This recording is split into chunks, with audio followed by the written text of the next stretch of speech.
Hey everyone, it's Types, and recently, as in yesterday, I made a video talking about Badoo, and it's a card with some crazy strengths and some pretty substantial weaknesses. In fact, when this card was first revealed, the first thing they said about it, or one of the first things, was that this is a glass cannon card.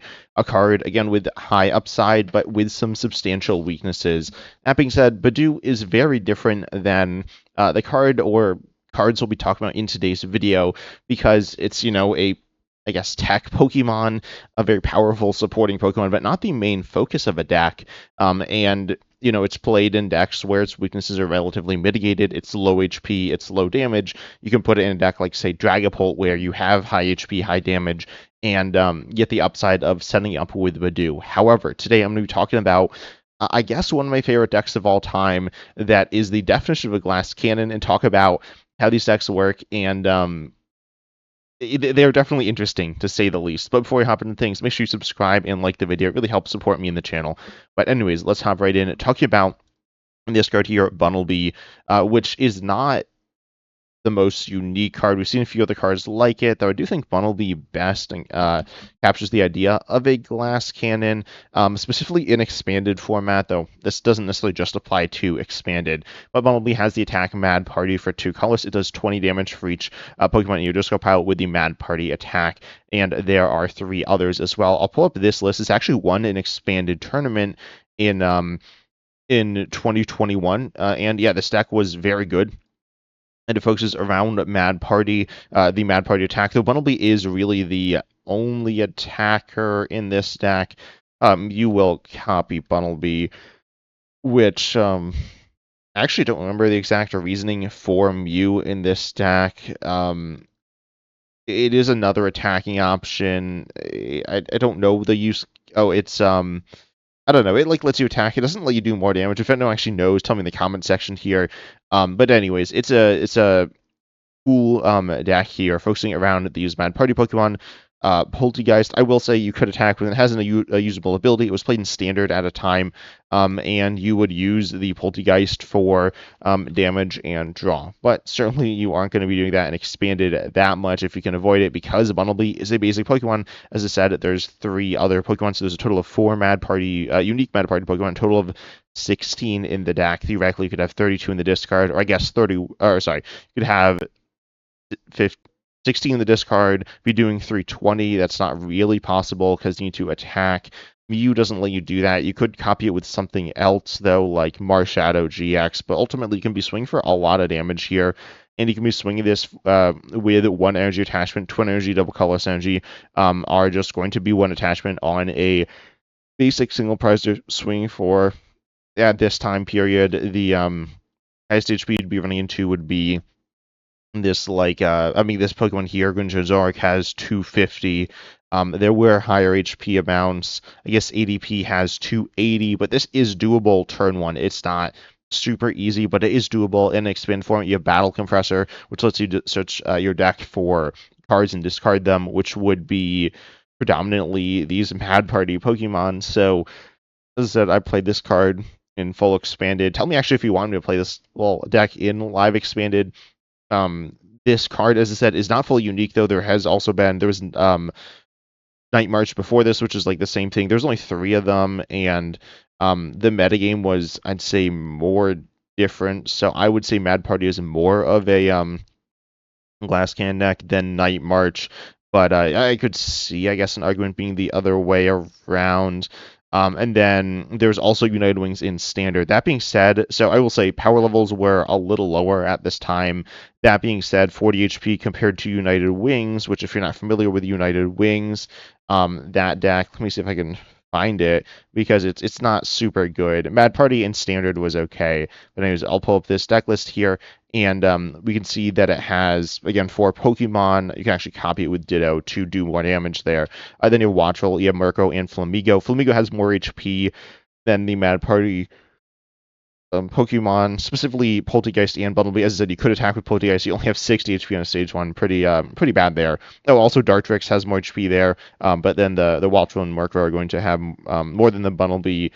And this is pretty meaningful because 40 HP means you get destroyed by a lot more spread things than 60. Not that 60 is tanky, but you do have Flamigo for 110. So ultimately, United Wings has some glass cannon elements to it, but as I'll talk about the metagame, it's definitely a lot less. Bad Party, as I said, you only get less Pokemon in the discard. You attach a special energy, you attack with a basic. This creates a bunch of ways in which this deck can get countered. The first one is in expanded format. If we pull up the metagame, and let me actually find the meta game here. By the way, expanded. I think there's an expand tournament coming up at some point soon-ish. I'm not even sure on that one. If anyone knows, tell me in the comment section when the big expand tournament is, if it's in May again. But anyways, this deck here has Noivern GX, which stops your opponent playing special energy. Then you can't really do anything, right? Because you can't attack. Right? You just can't attack. You could Pokemon Ranger to get out of that, but you need to like find it. And even then, if you're hit by it over and over again, you'll probably run out of Pokemon. So that's gonna be, pretty bad there. Also, I will say item lock on something like Noivern EX or ability lock, or sorry, GX, and ability lock on something like Wobbuffet, which you would see cards like this. There's Silent Lab, there is Ice Path to Peaks, probably not great for you because you're a pretty aggressive deck using Pokemon like Dedenne GX and Crobat V to set yourself up. If you get hit by any type of lock, even one that's not completely stopping you, it's gonna be pretty difficult to deal with, especially because you're using so many resources. But on top of that, as I said, the HP is really low, so even a little bit of spread is brutal. And then also you are relying on, because something like Dragapult or Kyurem would be bad for you. You don't instantly lose, but it is, well, I mean, you could, I guess, but it's pretty bad. But then if you have a Pokemon like, GX or like Crobat V or I don't know, this probably plays Pheasant if EX as well in current expanded. Well, okay, no, people don't play this deck in current expanded, and as I said, United Wings is like a little stronger, so you would play United Wings over this realistically. But if you are worried about getting knocked out and like obliterated by a Kyurem or something, you do have those options. Yes, Dragon Ball could kind of win through that, but you shouldn't instantly lose, hopefully. That being said, you do need the Pokemon in your discard to do damage, and there's a card that both takes advantage of spread and of your Pokemon in your discard pile, and that is, I'll just show a Spiritomb here. Spiritomb is a card that's a combination of two different cards. This was also kind of bizarre. It's like a true counter to United, or to a really mad party. It also could counter United Wings. I mean, it's not out. I don't think they were out together. I'm trying to think this through. Actually, they might have, but I don't exactly remember. I don't think it was out with Dartrix, though. But anyways, this says for one colorless, which obviously very easy to pay, especially on a basic here. For each Pokemon in your opponent's discard pile, put one damage counter on on your opponent's Pokemon in any way you like. So this allows you to do a lot of or like a good chunk of spread damage. I mean, it's a lot of damage here. If you're against Mad Party, they've discarded, 12 plus Pokemon. That's knocking out, if they got 3 Bunnelbys in play, it's knocking out 3 Bunnelbys. It could knock out a multi-prizer theoretically. And yeah, I mean, this is going to do a good chunk of damage. And there was an Oricorio that was played in Expanded just to counter decks like this, Night March or yeah, I mean, I think the main one was Night March there, but there are a lot of decks playing pretty heavily from the discard pile, so this can be a powerful spread option.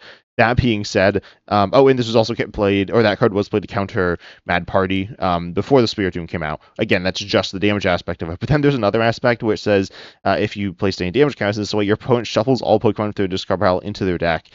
Theoretically, you could say this is a balancing way to stop it from being like a repeated powerful spread attack, but obviously, in practicality, this is also really rough for Mad Party. There was also a card Karen. There was also a card Lysander's Trump card, which was theoretically countered in Night March when that was in Standard, and I mean, that card's been banned, and I think I've talked about that card a good chunk on the channel because it's like super broken. But those cards, Karen and Lightstanders Trump card, recover your opponent's Pokemon into their deck, and Spiritomb does that as well. Again, something like Karen could be played just as a tech option against a deck like Mad Party, but Spiritomb is like a double tech. This is just brutal. Also, the last thing I will say is there is basic walling as well. In this deck here, you could see Noivern EX as another counter, stopping damage from basic Pokemon down to it. Again, there are kind of ways around this.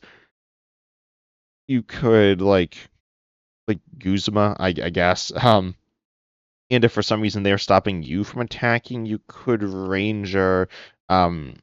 Again, something like Pokemon Ranger. Pokemon Ranger also is like kind of a weird card. If you're not familiar with this card, you remove all effects of attacks on each player and his or her Pokemon. This is actually a really interesting card, and I actually would be interested in hearing people's thoughts on this in current standard as well, specifically. So this is like kind of weird with what it does. Um, this is primarily played or thought of as a counter to ADP, which sounds like a really powerful one for game effect, but this will so this removes effects on players, which, by the way, effects on players are like kind of weird. But this stops item lock or like removes item lock. It's kind of weird. You need to get it beforehand. You can get disrupted, so it's not the perfect solution, but it is a solution there. Also, with those other types of locks, it will stop those. You are committing your supporter for the turn, so you're not playing research or Iono. Okay, they're not research, they're not Iono, but like same thing. It's like research Iono boss, you know. And so you are like falling behind in that regard, but that is an interesting card, and I'd be interested in hearing people's thoughts on that in the comment section if you think that would be a cool replacement, or not replacement, but like counter card for Badoo. Especially as I said, I just made a video talking about Badoo. Check that out after this one because I do think it's going to be a lot better post rotation, and it's already very good. But ultimately, you're going to have a lot of counters here, and with a glass can deck like this is like, Mad Party. It's pretty simple how you want to build it, especially in expanded. You want to go with Bunnelby, just like do a really powerful stuff repeatedly, and yeah, it's a pretty simple, straightforward deck. When you build it this way, and yet it's going to have all these issues with it. So, is there a solution to it? Kind of. I mean, there's something like Mew, which is a different attack option, does have more HP. There are different Pokemon you can tech it out for different sketchy matchups. But no matter what you do, you're not really gonna struggle, or you're not really gonna be able to win without struggling in those matchups. Think about this. If you're playing a deck like Goldengo versus Ethan's, Goldengo is horrendous against Ethan's, except with a deck like this, you're gonna have a ton of bad matchups. But you will obliterate other decks, right? You're doing one shots with single prizer, turn one going second on like anything in the game. It's really good. So this is a deck kind of like Alakazam in standard actually, where Alakazam, you look at the deck, and let me get an actual list today as opposed to the average list, which sometimes people get confused about because it's not an actual list. It doesn't run 60 cards usually. But yeah, Alakazam is running. You can see it's playing 4 Battle Cage to deal with something like Dragapult. But even then, like if we look at the matchups, the Dragapult matchup is bad. It's quite bad, right? The Marty's Grimstone matchup is bad. Like there are these bad matchups. Okay, I will say the deck is also kind of it's not that good, I don't think.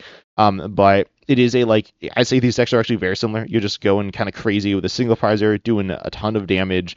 But if your opponent, in this case, if they play a lot of hand disruption, which is not crazy, then that's going to be really bad. So there are things that can go very wrong for this deck, but there's decks that are kind of silly and fun and powerful in some situations, but can fall apart pretty quickly against spread and against disruption. But ultimately, I want to just talk about glass cannon decks because I think there's something people I don't know, they don't think about the strengths and weaknesses of the decks. Sometimes they do. Sometimes they literally think about weakness, but there are some decks where there's just nothing you can do about it, no matter how much you tech it out. And honestly, at some point, like Battle Cage is like sometimes good in a way in which you can win a bad matchup, but a lot of the time, in a lot of matchups, it doesn't do anything. So, maybe just don't play that card. I don't know. But maybe do. It depends on what you're looking for. But anyways, I hope you enjoyed this video. Make sure you like, subscribe, hit the bell, all the good stuff. And as Awesome said, see you with the next video.